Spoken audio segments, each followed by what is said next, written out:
Hi friend, this is early learning again. Thanks for 40. So some of the parents are being asking about videos about nature. So today this video is going to be again about water, and with this activity you can have children listen to the water, hear the water, touch the water, talks about how the water makes them feel. Are they happy, sad, peaceful, calm?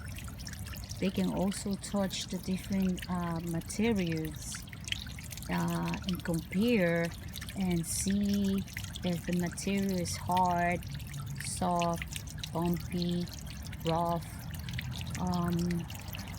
So this is some of the things they can do and have the children talk about and have fun by touching.